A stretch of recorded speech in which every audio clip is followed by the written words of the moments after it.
Hello there, YouTube. We are back with some more Matchplay commentary for you guys. I am joined by the Brother Bear, the highwayman himself, TJ. Do you think I could learn the Whiplash dance routine? The one by Espa? I'm gonna keep it a stack with you. I don't know the dance routine nor the song. I want to do the part where she puts her hand on her neck and then does the elbow pop up into the sky, and then does the little bob thing. I want to be able to do that, but look silly doing it because I'm a big bald white guy. Not a little Korean woman. Nah, definitely in terms of scale of attraction as well, it's very different. I'm like a solid 2. I need to brush up on my K-pop. If I wash my face, maybe. Anyways, we've got some matches filmed at Dean's Dugout, which is the local card shop that we go to every Sunday for Digimon. Start at about 12:30 p.m. They are located in Naperville, Illinois. So if you're in the local area, want to check us out, swing on by and play some Digimon with some handsome fellas, be sure to check us out. But today's matchup features Mike, who is bringing Blue Flare to the channel, going up against Sonny, who is playing Gallantmon. So should be an interesting matchup. I think this is the first Blue Flare video that we have on the channel, because the one that we did during pre-release stuff, we sent that to the ether because that was just misplay galore on both of our ends. Yeah. But I'm excited to see it. I know Mike's been just kind of floating around different blue decks. He's sort of our, as he does, blue aficionado at locals. So I'm excited to see what he's cooked. Gallant, Sonny's been cooking with Gallant. I think he is playing at the time of recording at Pasadena's regional. And I quote, yeah, that's his plan. That's his plan, and I quote, if he wakes up on time, he will be there. So hopefully he wakes up on time. But hopefully you guys enjoy the video. Let us know what you guys think in the comment section down below. Hit us up on our socials, which are linked down in the video description as well. Has our Twitter, Instagram, Discord, wink wink. So if you have any questions for us, want to hit us up there, we'd love to have you. But enough yapping from me. Let us hop right into the round. Yeah. So Blue Flare is just I don't know. It's in an interesting spot. I feel like it's a little bit more traditional Blue Flare than I would say Cross is. I think it's interesting because I feel like all of the new pieces read pretty powerful, and Blue Flare has a lot of good effects above. Yeah. Recurring bodies on board by playing by effect, playing Tamers out, etc. Blaze Memory Boost is an insane card. Mm-hmm. I think. And I've been trying to brainstorm this. I'm like, why does it read on so strong on paper, but it doesn't do anything? I think it really just comes down to, one, being stuck at level 5 for top end usually is rough. Mm-hmm. 2, Digicross decks right now it's just hard for them in this meta. It's just they just don't exist super well right now, especially with Medieval Gallant around. Yeah. And number 3 is that very reason right there. The fact that pretty much everything they play out for free plays out suspended, so you don't get the extra aggression, like the new Rush Greymon, for example, that you can play out by effect. If it plays out suspended, you don't do anything with it, right?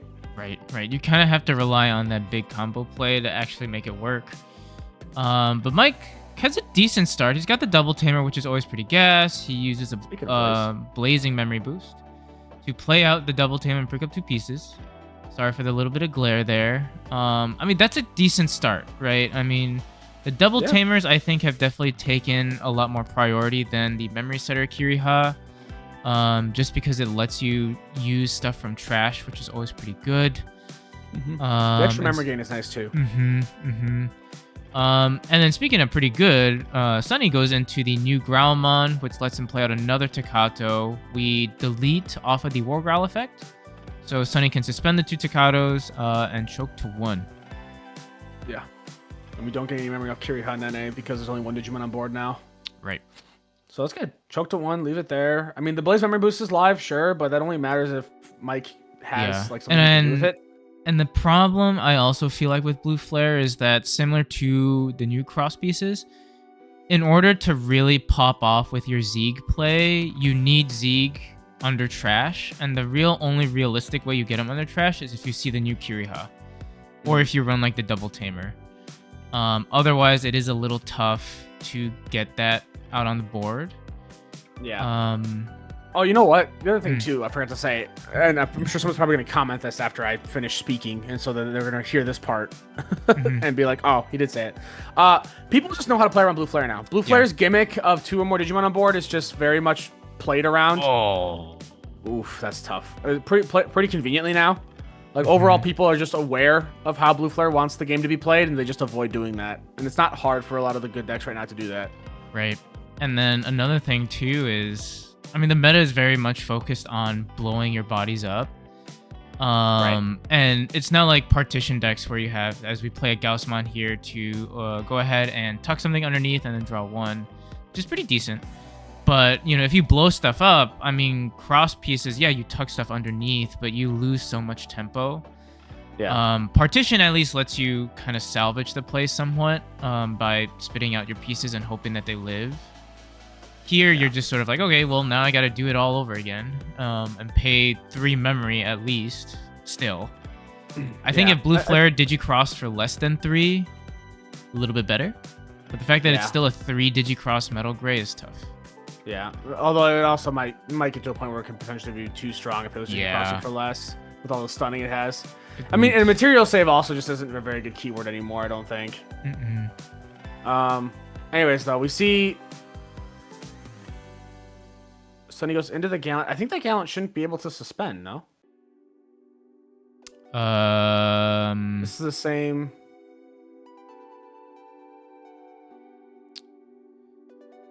I'm pretty sure it shouldn't have been able to suspend because the Rush Greymon had hit the board earlier. Right? Because that stops it for the turn. That stops it for the turn. And he wasn't enough memory over to be immune to Digimon effects. No, he put him at 0, right? He put him at 0. So you're immune to effects. Oh, is it 0 or less? Yeah, it's 0 or less. Oh, right. Sorry. Yeah, I'm thinking of BT17 Gallant. That's right. No, yeah. So Sonny played that perfectly. So put him right at 0, made it so that he was immune to effects, and then went ahead and swung. Because like, there's no way Sonny missed that. Yeah, both Sonny and Mike, there's no way that they would have missed that. Sorry, my bad. False alarm. False alarm, folks. You had me doubting myself for a second. I'm the problem. I always forget it's 0 or less. Yeah, and then the BT17 Gallant's what? It's when it's also 0 or less. It's also 0 or less. All the Gallants are 0 or less. Immunity-wise, at least. Maybe I'm just thinking of like... You've been playing too much Magna. That's what's been going on. No, I don't think it's that. Because that's completely immune. I think it might be the Deep Saver stuff. Yeah, Deep Savers is when you pass turn. It might be Metal Seadra. A Floodgate effect. Well, Meta Seadra is like when you have memory. Yeah. So like essentially when it's your turn. I'm getting my numbers mixed up and protection effects all. It's been a long loosey week. goosey. It's all good. But yeah, anyways. I mean, Gallant is still a very, very strong deck. Mike hitting Tamers out of security is also pretty tough. Yeah, it does not help. But we do see the new Kiriha come here, which is pretty neat. 3-drop Tamer, starter turn. If you're, you can go ahead and tuck something underneath to gain a memory, which is, again, very helpful for setting your big plays up. And speaking of setup, Sonny has very good setup with a training and a boost. So that's pretty good. He's running Omni X in there as well, which is, I think, pretty good. Yeah, I think most decks are sprinkling in like 1 at least. Yeah, I mean, just for that like X antibody synergy. It's such a strong card. Yeah. It does hit a Gallant X out of security. We'll be able to tuck a source thanks to that Gallantmon.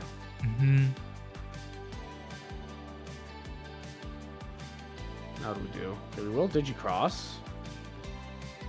Yeah, just use sources from hand. Go into the new Metal Gray, who does have Rush, I believe. I think he's an on-play gain Rush, right? Doesn't have it inherently. Yeah. Go ahead and swing effect to digivolve into something from underneath one of our tamers. So we'll choose to go into the Cyber Launcher. Big guy lives. It's a smart play by Mike. You know, in case it does get hit, you can go ahead and Armor Purge. And then we go into Ryuga, which is interesting. Ryuga's on Evo lets him play out a level 5 or lower. Chooses to play out the Greymon, picking up 2 pieces, and bot decking a Tamer and something else. I didn't catch the other card. Yeah, I didn't either. Decode is also very good. Being able to play out a level 5 on deletion is level 5 or lower is not bad. Yeah. So we go into a Growl. What are we thinking next? Got the Pizzicato play off, which is pretty good. We have a boost and a training, so we have a lot of resources to work with. We have to be mindful of the decode, though. We will go ahead and scramble into a War Growl here. That'll delete the Greymon. That's 4k or less. It's not bad. Still the training in the boost live. So we'll go ahead and We'll just swing. Hits a blazing at a security. Interesting. We must be missing top end pieces. Yeah. And we play out a Takako. Takako. Takako. Tatako. Taco Kakado. Hakuna Matata. So this is pretty tough because the War Girl can just be swung over. Ooh, so we do have just go into security security. instead.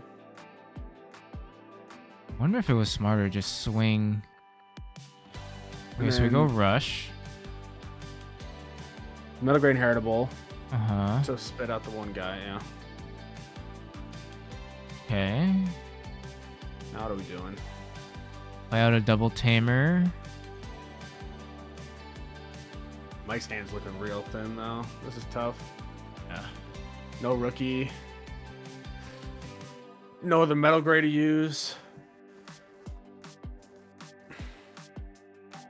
Let's go on the X, easy. Blaze, just drop another Kiriha. Okay, yeah.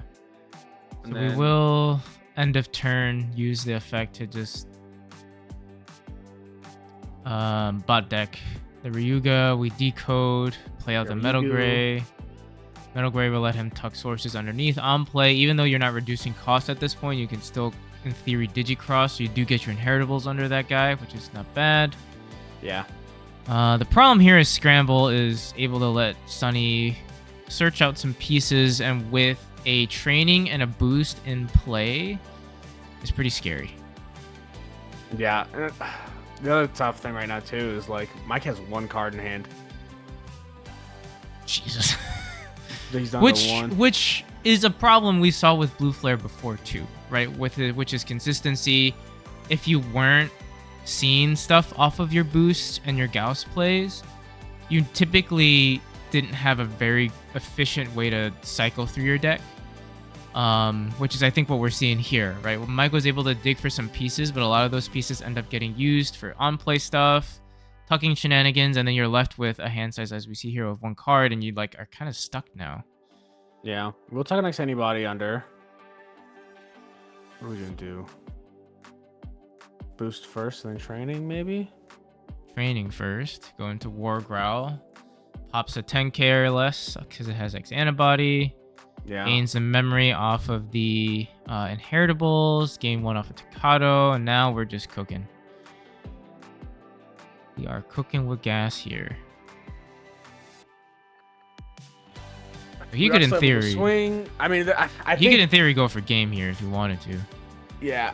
Not necessarily. He would need like an Omni. I was gonna say, I don't know. He would be able to get rid of security if he wanted to. Scramble. Oh.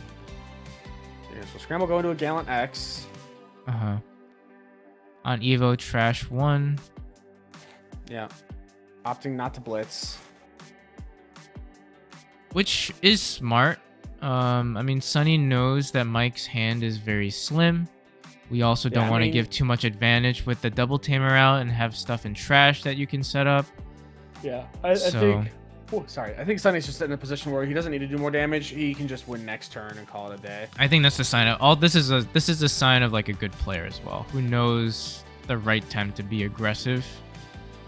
I feel like there are many a times where the gut instinct here is to like go for the throat, and how often we've seen it bite people in the butt where like stuff comes out of security, yada yada. Right. If you have that grip hold on the game, you're patient. You do what you need to do. So Mike will play a Mailbird and he'll give the when attacking lose 2 memory effect to the Gallant, but I don't think that matters with a boost there and another body on. Yeah. The swing. Now he will not be able to unsuspend because there's a less than 10k body on the board. Correct. But he can technically clear board at least. Well, Swing depending -4 on the how gray. he sequences things, he might He could be also able to clear get the- rid of bodies. He can clear the Mailbird. Yeah, with the, there you go. Yes, clear that with that. Go ahead, swing Gallant, be able to clear the Oh, I male see what he's gonna bird. do. Yep. He's gonna -4, then use Yep. the Gallantmon when attacking to pop it. mhm. Yeah. We'll gain +4, gain 2 memory, do the check. Or 2 checks rather, end of attack. 2 checks trash, and then yeah, trash it's one. gonna Yep. go him. Yep. Woo! Gallant played. does damage. Gallant will do damage. It's about time. Gallant's been needing a He good needed his deck time for a in the long sun. time.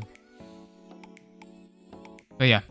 Another kind of short, quick matchup for you guys, but again, just illustrating the power of Gallantmon. You know, I think it's still a really, really strong deck, particularly in a post-banless world, where decks are, like we've said before on the channel, maybe like 1 turn slower, arguably. I think that makes Gallant even more scary, to be honest, because Purple Hybrid was a bad matchup for... I wouldn't say bad, because I think people take that the wrong way, but it was definitely one of the tougher matchups with just how fast they went, and how efficiently they were able to, like, mill out your pieces, potentially, because you are, in theory, still a big X-Antibody stack deck that like to OTK as best as you can. So Purple Hybrid was always a little bit of a tougher matchup. Now that Purple Hybrid is less common, I think Gallant is definitely one of those decks that are going to be at the top. Today, at the time of recording, it topped the Eagles' top 16 tournament today. So at the end of the season, they do a top 16 tournament, and Gallant won it. Gallant took the whole thing. So big guy. It is in a good spot. But hopefully you guys enjoy the video. Let us know what you guys think in that comment section down below. Check out the socials, which are linked down in the video description. And check out the Discord if you are looking for those deck lists. Without further ado, we'll see ya on the next video. Bye-bye. Bye.